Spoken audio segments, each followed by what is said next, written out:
Você tem um deste? Sou louca pelo meu. Na verdade, adoro todas as minhas coisas. Já se perguntou de onde vêm todas as coisas que compramos e para onde vão quando nos desfazemos delas? Não conseguia deixar de pensar nisso, por isso quis saber mais sobre o assunto. E os livros diziam que as coisas se deslocam ao longo de um sistema. Da extração, para a produção, para a distribuição, para o consumo e para o tratamento de lixo. Isso tudo se chama a economia de materiais. Bem, estudei um pouco mais. Eu passei 10 anos viajando pelo mundo, atrás de pistas de onde vêm as nossas coisas e para onde vão. E sabe o que eu descobri? Esta não é toda a história. Falta muita coisa nessa explicação. Em primeiro lugar, neste sistema parece que está tudo bem, sem problemas. Mas, na verdade, é um sistema em crise, porque trata-se de um sistema linear. E nós vivemos num planeta finito. E não se pode gerir um sistema linear num planeta finito, indefinidamente. Em todas as suas etapas, este sistema interage com o mundo real. A vida real não acontece numa página em branco. Interage com sociedades, culturas, economias, o ambiente. E durante as etapas, a vida vai se chocando contra seus limites. Limites que aqui não vemos porque o diagrama está incompleto. Então voltemos atrás para preencher alguns espaços e ver o que falta. Uma das coisas mais importantes em falta são as pessoas. Sim, pessoas. As pessoas vivem e trabalham em todas as etapas desse sistema, onde algumas são um pouco mais importantes que outras. Algumas têm maior poder de decisão. Quem são elas? Comecemos pelo governo. Meus amigos dizem que eu devia usar um tanque para simbolizar o governo. E isso é uma realidade em muitos países, e cada vez mais também no nosso. Afinal, mais de 50% dos nossos impostos vão para os militares. Mas vou usar uma pessoa para simbolizar o governo, porque acredito nos valores e na visão de que o governo deve ser das pessoas, pelas pessoas, para as pessoas. A função do governo é olhar por nós, cuidar de nós. Esse é o seu trabalho. Depois vem as corporações. O que leva as corporações a parecerem maiores que o governo é porque elas são maiores que o governo. Atualmente, entre as 100 maiores economias da Terra, 51 são corporações. À medida que as corporações foram crescendo, em tamanho e poder, assistimos a uma pequena mudança no governo, como se estivessem mais preocupados com o bem-estar deles do que com o nosso. Muito bem, então vejamos o que mais falta nessa imagem. Começaremos pela extração, que é uma palavra pomposa para exploração de recursos naturais, que por sua vez é uma palavra pomposa para destruir o planeta. A verdade é que cortamos as árvores, arrebentamos as montanhas para extrair os metais, consumimos toda a água e exterminamos os animais. Aqui enfrentamos o nosso primeiro limite. Estamos ficando sem recursos naturais. Estamos utilizando demasiados materiais. Sei que isto pode ser difícil de ouvir, mas é a verdade. Por isso temos que lidar com isso. Durante apenas as 3 últimas décadas, foram consumidos 33% dos recursos naturais do planeta. Desapareceram. Cortamos, minamos, perfuramos e destruímos o planeta tão depressa que estamos debilitando a capacidade do planeta para sustentar o nosso modo de vida. Onde eu vivo, nos Estados Unidos, resta-nos menos de 4% da nossa floresta original. 40% dos cursos de água estão impróprios para o consumo. E o nosso problema não é apenas estarmos utilizando demasiados recursos, mas o fato de estarmos utilizando mais do que a nossa parte. Temos 5% da população mundial, mas usamos 30% dos recursos mundiais. Se todos consumissem ao ritmo dos Estados Unidos, precisaríamos de 3 a 5 planetas. E sabem uma coisa? Só temos um. Então, a resposta do meu país a essa limitação é simplesmente ir tomar dos outros. Este é o terceiro mundo, que alguém dirá tratar-se apenas de uma expressão para designar o local para onde foram as nossas matérias-primas. E o que é que acontece? A mesma coisa, destruição do local. 75% das zonas de pesca do planeta estão sendo exploradas ao máximo ou além da sua capacidade. Desapareceram 80% das florestas originais do planeta. Só na Amazônia perdemos 2.000 árvores por minuto, o equivalente a um campo de futebol por minuto. Então, e as pessoas que vivem aqui? Bem, de acordo com esses sujeitos, eles não são donos desses recursos, mesmo que vivam lá há gerações. Não são donos dos meios de produção, nem compram muitas coisas. Nesse sistema, quem não possui nem compra muitas coisas não tem valor. A seguir, as matérias-primas seguem para a produção, onde utilizamos energia para misturar químicos tóxicos com recursos naturais para produzir produtos contaminados com tóxicos. Há atualmente no comércio mais de 100.000 químicos sintéticos. Apenas um punhado foi testado para avaliar o seu impacto na saúde, e nenhum foi testado em relação aos impactos sinérgicos na saúde, ou seja, a interação com todos os outros químicos aos quais estamos expostos diariamente. Por isso, desconhecemos o impacto total deles na saúde e no ambiente. Mas sabemos uma coisa: os tóxicos entram e saem. Enquanto continuarmos a introduzi-los nos nossos sistemas de produção industrial, continuaremos a inserir esses tóxicos nos produtos que levamos para nossas casas, trabalho e escolas, e claro, para nossos corpos. Como os BFRs, ou retardantes de incêndio à base de brometo, que tornam as coisas mais resistentes ao fogo, mas são super tóxicos. São neurotóxicos, ou seja, tóxicos para o cérebro. O que é que estamos fazendo usando esses químicos? Apesar disso, os usamos em nossos computadores, eletrodomésticos, sofás, colchões e até alguns travesseiros. Sim, pegamos nossos travesseiros, os revestimos com neurotoxinas, levamos para casa e dormimos por 8 horas com eles. Não sei, mas acho que num país com tanto potencial, poderíamos ter uma maneira melhor de evitar que as cabeças peguem fogo à noite. Sabia que essas toxinas vão se acumulando ao longo da cadeia alimentar e se concentram nos nossos corpos? Sabe qual é o alimento do topo da cadeia alimentar com o nível mais elevado de químicos tóxicos? O leite materno. Isto significa que os menores membros das nossas sociedades, os nossos bebês, recebem as maiores doses de químicos tóxicos das suas vidas a partir do leite das suas mães. Não acha que é uma incrível violação?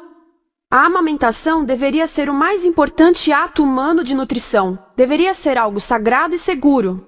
A amamentação continua a ser o melhor e as mães devem amamentar, mas nós deveríamos proteger esse ato. Eles deviam protegê-lo. Eu pensava que zelavam pelos nossos interesses. As pessoas que mais sofrem com esses produtos químicos são os trabalhadores das fábricas. Muitos são mulheres em idade reprodutiva, que trabalham com toxinas que afetam a gestação, carcinogênicos e muito mais. Agora eu pergunto, que tipo de mulher em idade reprodutiva trabalharia no emprego deste, exposta a estas toxinas, a não ser uma mulher sem outra alternativa? Essa é uma das maravilhas desse sistema. A erosão dos ecossistemas e economias locais, aqui, garante um fluxo constante de pessoas sem alternativas. No mundo, há 200 mil pessoas por dia se deslocando de ambientes que as sustentaram ao longo de gerações para cidades, onde muitas vivem em bairros de lata, à procura de emprego, por mais tóxico que seja. Não só os recursos são desperdiçados ao longo desse sistema, mas também pessoas, comunidades inteiras são desfeitas. Sim, as toxinas entram e saem. Muitas delas saem das fábricas em produtos, e muitas mais saem como subprodutos, ou poluição. E estamos falando de muita poluição. Nos Estados Unidos, as indústrias admitem liberar mais de 1.800.000 quilos de químicos tóxicos por ano.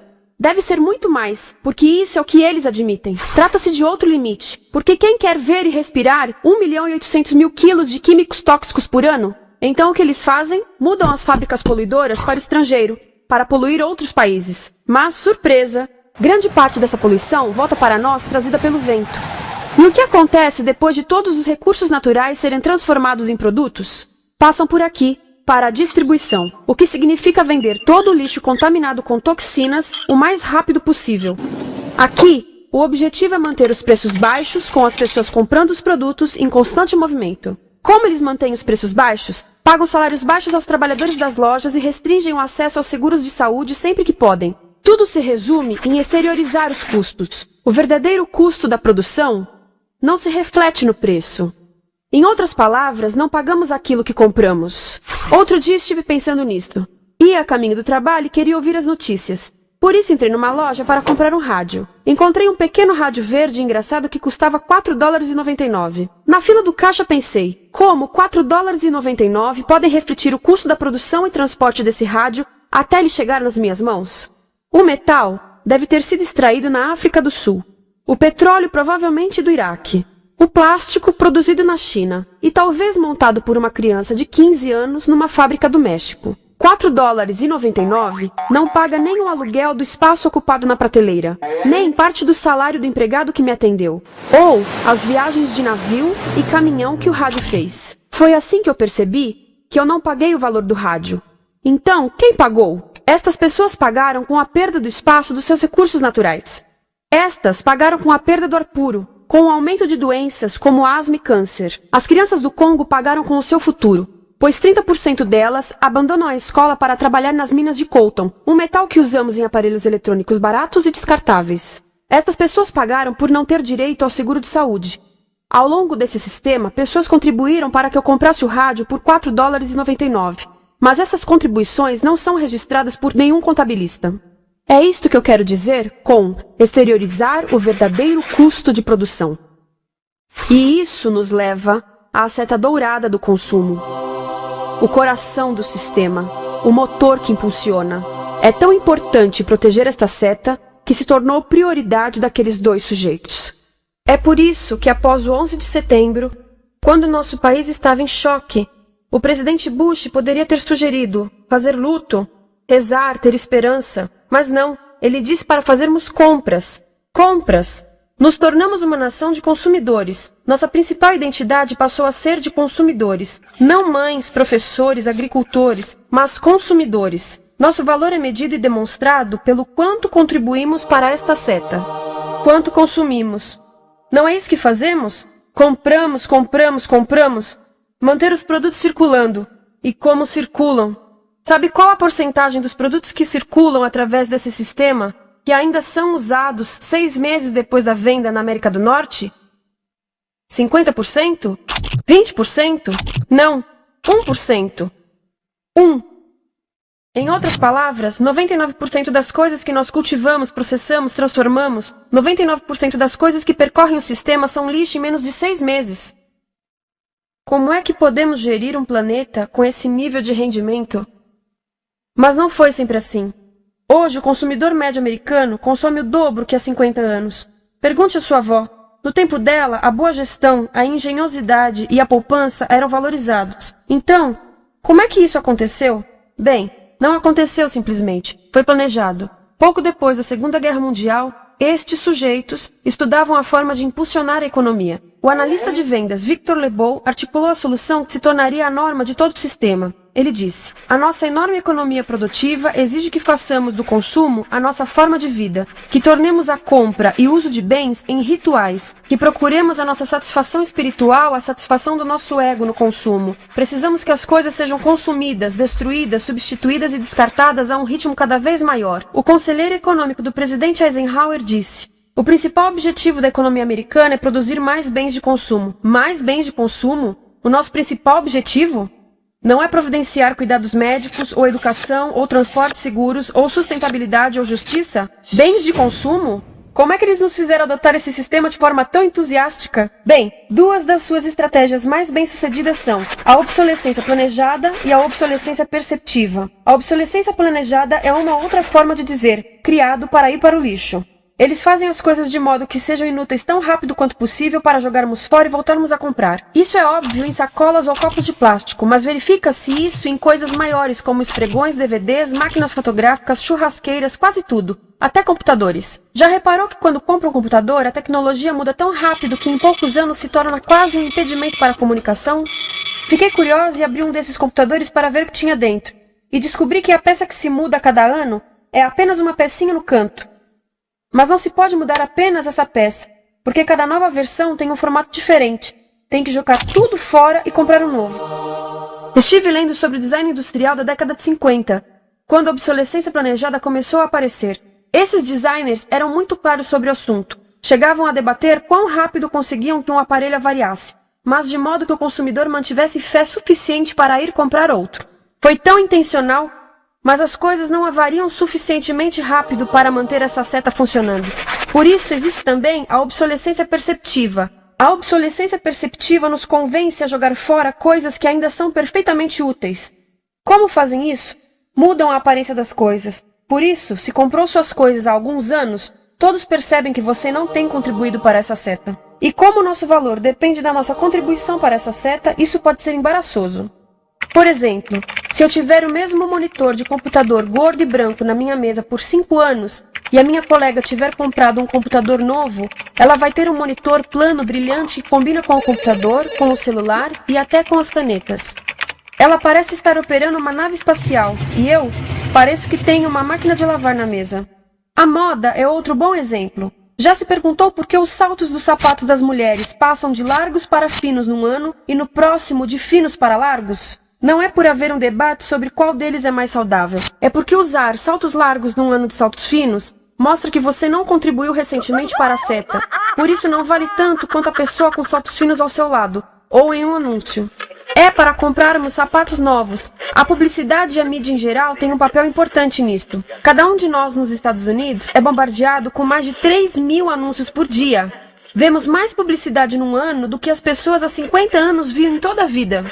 Qual é o objetivo de um anúncio se não nos fazer infelizes com o que temos? Por isso, nos dizem 3.000 vezes por dia que o nosso cabelo está errado, nossa pele, nossa roupa, nossos móveis, nossos carros, nós estamos errados. Mas tudo se resolve se formos às compras. A mídia também ajuda a esconder tudo isto e isto. Por isso, a única parte da economia que vemos são as compras. A extração, produção e envio para o lixo acontecem fora do nosso campo de visão. Por isso, nos Estados Unidos, temos mais coisas do que tivemos antes. Mas pesquisas mostram nossa felicidade declinando. Nossa felicidade teve seu pico na década de 50, a mesma época em que a febre consumista explodiu. Coincidência interessante. Acho que sei o porquê. Temos mais coisas, porém menos tempo para o que realmente nos faz felizes. Amigos, família, tempo livre. Estamos trabalhando mais do que nunca. Analistas dizem que não temos tão pouco tempo livre desde a sociedade feudal. E sabem quais são as duas atividades que mais fazemos no pouco tempo livre que temos? Ver televisão e fazer compras. Nós, americanos, passamos 3 a 4 vezes mais tempo comprando do que os europeus. Assim, nessa situação ridícula, vamos trabalhar talvez em 2 empregos, e quando chegamos em casa exaustos e sentamos no sofá novo para ver televisão, os anúncios dizem que não prestamos, então vamos às compras para nos sentirmos melhor. Depois trabalhamos mais para pagar o que compramos, e chegamos em casa mais cansados, vemos mais televisão que nos diz para fazermos compras outra vez. E estamos nesse ciclo de trabalhar, ver, comprar, e podíamos simplesmente parar. Então, no final, o que acontece a todas essas coisas que compramos? Nesse ritmo de consumo, não cabe tudo em casa, apesar do tamanho médio das casas ter duplicado nesse país desde os anos 70. Vai tudo pro lixo, e isso nos leva ao tratamento do lixo. Essa é a parte da economia de materiais que conhecemos melhor, porque nós temos de levar o lixo até a esquina. Cada americano produz 2 quilos de lixo por dia, o dobro do que fazíamos há 30 anos. Todo esse lixo ou é despejado num aterro, que é um grande buraco no chão, ou ainda pior, primeiro é incinerado e depois despejado no aterro. As duas formas poluem o ar, o solo, a água, sem esquecer que alteram o clima. A incineração é realmente ruim. Lembra daqueles tóxicos da fase da produção? Bem, queimar o lixo libera esses tóxicos no ar. Pior ainda, produz supertóxicos novos, como a dioxina. A dioxina é a substância mais tóxica feita pelo homem, e os incineradores são a principal fonte de dioxina. Isso significa que podemos parar a principal fonte da mais tóxica substância conhecida e feita pelo homem, simplesmente parando de queimar o lixo. E podemos parar hoje. Algumas empresas não querem criar aterros e incineradores aqui. Por isso, também exportam os resíduos. Então, e a reciclagem? A reciclagem ajuda? Sim, a reciclagem ajuda. Ela reduz o lixo nessa extremidade e depois reduz a pressão para minerar e colher mais nessa extremidade. Sim, todos devemos reciclar, mas reciclar não é o suficiente. Reciclar nunca será suficiente por 2 razões. Primeiro, o lixo que vem das nossas casas é apenas a ponta do iceberg. Para cada saco de lixo que deixamos na esquina, 70 sacos de lixo são criados anteriormente, só para fazer o lixo desse saco que deixamos na esquina. Assim, mesmo que pudéssemos reciclar 100% do lixo das nossas casas, não se chegaria ao coração do problema. Além disso, grande parte do lixo não pode ser reciclado, ou porque contém demasiados tóxicos, ou porque é criado de início para não ser reciclável. Como aquelas caixas de suco, que têm as camadas de metal, papel e plástico, todas coladas. Não dá para separar essas camadas para reciclá-las. Como se vê, é um sistema em crise. Por todo o percurso, estamos batendo em limites, do clima em mudança ao decréscimo da felicidade. Simplesmente não está funcionando. Mas a parte boa de um problema tão generalizado é haver tantos pontos de intervenção. Há pessoas trabalhando aqui salvando florestas, e aqui na produção limpa. Pessoas trabalhando em direitos do trabalho, em comércio justo, em consumo consciente, no bloqueio de aterros e incineradores. E muito importante, em recuperar o nosso governo, para que seja realmente pelas pessoas e para as pessoas. Todo esse trabalho é criticamente importante, mas as coisas vão realmente começar a se mover quando enxergarmos as ligações, quando enxergarmos o panorama geral. Quando as pessoas ao longo do sistema se unirem, poderemos reivindicar e transformar esse sistema linear em algo novo, um sistema que não desperdice recursos ou pessoas, porque aquilo de que precisamos nos livrar é da antiga mentalidade de usar e jogar fora. Há uma nova escola de pensamento nesse assunto, e é baseada em sustentabilidade e equidade, química verde, zero resíduos, produção em ciclo fechado, energia renovável, economias locais vivas, já está acontecendo. Há quem diga que é irrealista, idealista, que não pode acontecer. Mas eu digo que quem é irrealista são os que querem continuar pelo velho caminho. Isso é que é sonhar. Lembre-se que a velha forma não aconteceu por acaso. Não é como a gravidade que temos que conviver. As pessoas a criaram, e nós também somos pessoas. Por isso vamos criar algo novo.